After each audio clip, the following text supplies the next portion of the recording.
Bonjour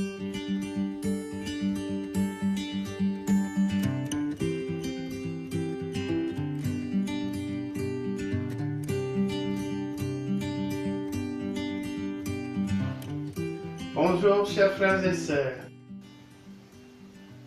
Je vous invite aujourd'hui à nous arrêter sur des points essentiels qui rythmeront notre vie de carême durant ces 40 jours, temps durant lequel nous nous priverons d'aliments, de loisirs, nous prierons mieux, nous ferons des actes, des gestes de charité, basés sur des œuvres de miséricorde spirituelle et temporelle. Et ces points sur lesquels je nous invite tous à nous arrêter sont le jeûne, la prière, l'aumône. Des exercices spirituels dont le Christ nous parle d'ailleurs dans l'évangile du mercredi des cendres et dans lesquels il nous invitait à nous présenter dans une attitude d'humilité.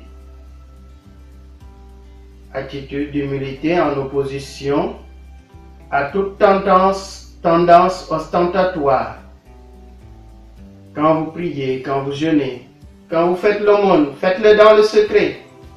Votre Père qui est dans les cieux voit ce que vous faites dans le secret. Il vous rendra la juste rétribution. Cependant, nous savons, frères et sœurs, que nous sommes dans un monde très sensible au m'as-tu vu? M'as-tu vu faire? M'as-tu vu dire? Beaucoup de nos contemporains s'autosatisfont des gestes faits en public, au vu et au su de tous. N'entendons-nous pas dire souvent « moi j'ai fait ceci, moi j'ai fait cela pour tel, j'ai donné ceci à tel ». Est-il vraiment important, frères et sœurs, tout cela? Y a-t-il une vertu humaine et chrétienne dans ces attitudes? N'est-ce pas au contraire une ostentation pharisaïque que de se donner en spectacle lorsqu'il nous faut jeûner, prier ou faire l'aumône? Chers amis, jeûner c'est se priver. Prier, c'est un cœur à cœur avec Dieu. Faire l'aumône, c'est intégrer la charité même de Dieu pour la rendre plus inventive dans notre monde à travers des gestes à l'endroit de ceux qui sont dans le besoin. Rejoindre la charité de Dieu, c'est encore rejoindre ce secret, ces gestes faits dans le silence. Rappelons-nous la parabole du publicain et du pharisien pour nous convaincre que Dieu s'oppose au cœur fier. Dieu se laisse attendrir par l'homme d'humble condition, c'est-à-dire l'homme qui trouve sa vie dans la présence de Dieu, qui agit selon le désir de Dieu, qui se laisse même instruire par cette charité de Dieu. Dans le jeûne, comme dans la prière et l'aumône, sachons nous priver, frères et sœurs.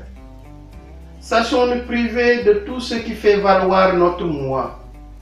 Sachons nous priver de tout ce qui est signe désobligeant, de manque d'humilité, de manque de regard bienveillant à l'endroit de celui pour qui nous posons un acte de charité. Soyons, frères et sœurs, des hommes et des femmes qui nous ouvrons au regard de Dieu. C'est ainsi que notre carême aura du prix aux yeux de Dieu, puisque nous aurons pris le même chemin que le Christ. Ce chemin qui nous mène certainement à une mort, mais qui finit par la joie de Pâques, l'éclatement de la joie, de la lumière du Christ ressuscité qui nous ressuscite également. Bon carême et sainte montée vers Pâques.